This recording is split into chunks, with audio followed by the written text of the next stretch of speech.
Hello friends, in this particular video we'll discuss about relational operators and Boolean operators using R. In data analysis we need various relational operators and functions, and fortunately R supports various relational operators as follows.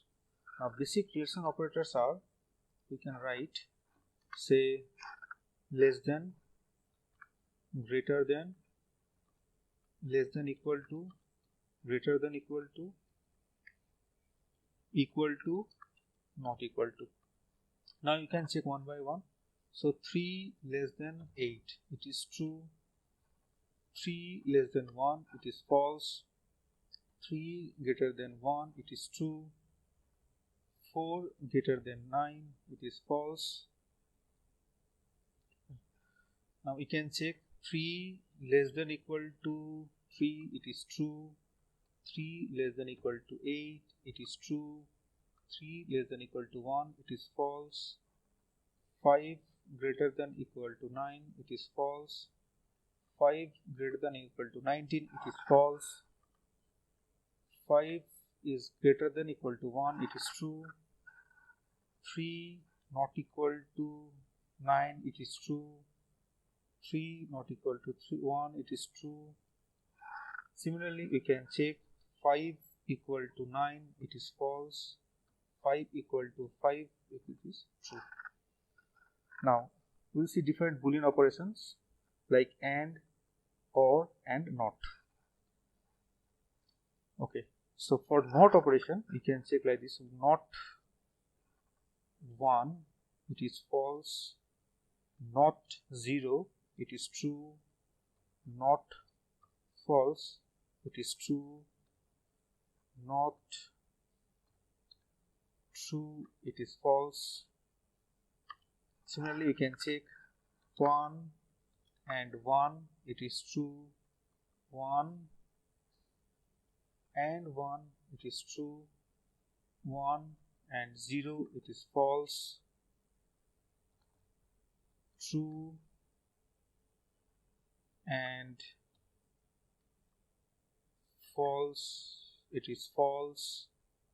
Similarly, true or false, it is true. 1 or 1, it is true. 1 or 0, it is true.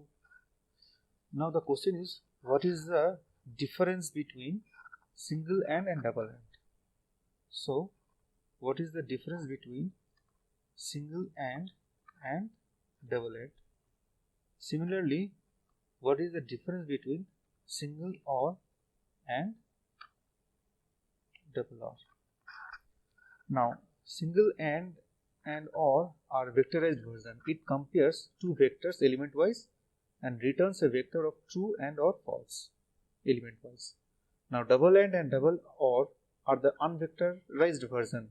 It compares only the first value in each vector left to right and returns only one true or false value. Now we can check it. Using example 0, 1, 1, 0. Now we can take another data, say 1, 1,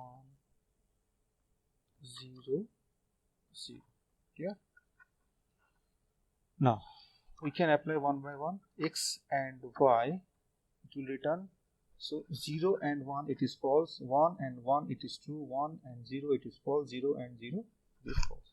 Now what happens if we add the one more AND? So it will return, it will check only the first left one. So 0 and 1, it is false. It will return a single value. Similarly, if it is a single OR, it will return. So 0 or 1, it is true. 1 or 1, it is true. 1 or 0, it is true. 0 or 0, it is false. But if it is a double OR, it will return a single value true. So it will check only the left one. So 0 or 1, it is true. Okay. Now, some useful functions are there. The functions are any, which, and all functions. Now suppose we have one data, say 1, 2, 5, 8, 0, 9, 11 0 6. Okay. Now suppose we want to check whether any particular value is present in the dataset or not. Now we want to check whether the dataset contains 0 or not, or whether this particular dataset contains any negative value or not. So in this case we have to use like this way: any x equal to 0, it will return true. That means 0 values is there or are there. Now any negative values are there or not, so it will return false. That means all are positive values. Now we can to check whether any values which are greater than 0 or not. So obviously true, because 1 2 5 8 9 11 6, these are the more greater values than the 0. Similarly, you can check whether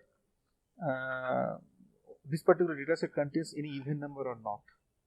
Now to check whether any even number or not, so we can write this way: and to 0 0 0. So sorry. So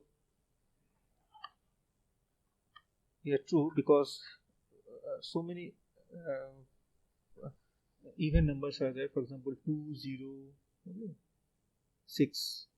Similarly, using which we can check where the particular data is present in the data sets. Now we want to check where the 0 is present in the X. So in this case, in this particular, we can check where the zeros are there. So in this particular light, we have to write which x 0 0 x equal to 0. Now fifth index and eighth index. Fifth index and eighth index means 1 2 3 4. Fifth index and eighth index contains 0. Okay. Now we want suppose already you know that particular data set contains even number or not. We want to check where these even values are there. So in this case we can write this one. So that means second, fourth, fifth, eighth and 9 index contains even numbers. Clear? Now similarly we want to check where odd numbers are there. So we can write like this way. So first, third, sixth and seventh index contains odd numbers. Now finally we have to check how to use all. Now are all the values 0? Now in this case, in this particular case, we have to write all x equal to 0. Now obviously it is false, because not all values are 0. Now all values are not 0. It is also false, because some 0 values are there. Now whether we want to check are all the values more than 0, means we can write it is false, obviously, because few 0 values are there. If all the values are greater than or equal to 0, it is true. Okay.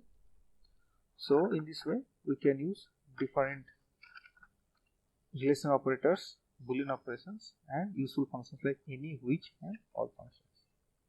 Clear? Thank you.